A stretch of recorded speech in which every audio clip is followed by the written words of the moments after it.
ఈరోజు ఉప్పల్ నియోజకవర్గంలోని మన మల్లాపూర్ డివిజన్లో అభివృద్ధి కార్యక్రమంతో దూసుకుపోతున్న మన మల్లాపూర్ డివిజన్లో మరి ఒక 1,60,00,000 మా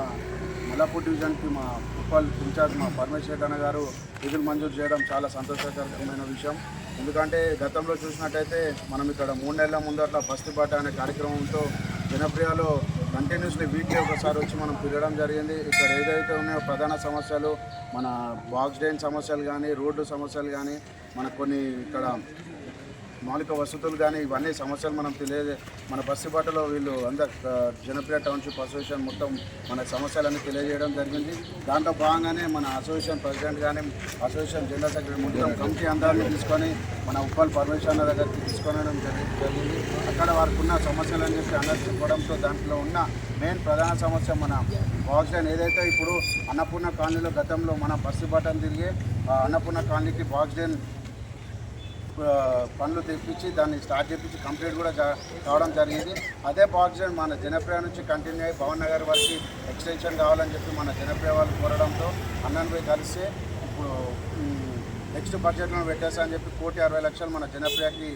శాంక్షన్ చేయడం చాలా సంతోషకరమైన విషయం. ఇలాగే అందరం ఏకతాటిగా ప్రతి ఒక్క మల్లాపూర్ డివిజన్లో ప్రతి ఒక్క సమస్యలు అందరం కలిసి బస్తీబాట నిర్వహించి దాని తర్వాత నిధులు మంజూరు చేసిన తర్వాత పాలాభిషేకాలు చేసుకుంటూ ప్రజల్లోకి ఇలాగే వెళ్తామని చెప్పి తెలియజేస్తూ ఎన్ని పార్టీలు ఇవ్వలేని మేము చేసుకున్నామని చెప్పి సొమ్మొకరిది సోకొకరిది అనే సిచ్యువేషన్ లెక్క మా అధ్యక్షురాలు ఎలా చెప్పారో అది జరుగుతుందని చెప్పి మాకే కాదు పబ్లిక్ మొత్తం గ్రహిస్తున్నారు. ఎవరు తెస్తున్నారు, ఎవరు చేస్తున్నారు, ఎవరు కొబ్బరికాయలు కొడుతున్నారు అనే విషయం వాళ్ళందరూ గ్రహిస్తున్నారు అని చెప్పి సందర్భంగా తెలియజేస్తూ ఇలాగే ఏ సమస్యలున్నా మా కాంగ్రెస్ నాయకులు ఇక్కడ మేము ఉన్నట్టయితే అందరం యాక్టివ్గా ప్రతి ఒక్క కాంగ్రెస్ నాయకులు గల్లీకొకళ్ళు ఉన్నారు యాక్టివ్గా. ప్రతి గల్లీలో ఏ సమస్యలున్నా మా నాయకులకు చెప్తే మేము మా పర్మిషన్ దగ్గర తీసుకెళ్ళి ఆ సమస్య పరిష్కారంకి మా వంతు కృషి చేస్తామని చెప్పి ఈ సందర్భంగా తెలియజేస్తూ ఇక్కడ ఈరోజు ఈ కార్యక్రమానికి వచ్చిన మన జనప్రియ టౌన్షిప్ అసోసియేషన్ సభ్యులు అందరూ పెద్ద మనుషులందరికీ మరి మా పార్టీ కాంగ్రెస్ నాయకులకు అందరికీ నా హృదయపూర్వక ధన్యవాదాలు తెలియజేస్తూ జై కాంగ్రెస్.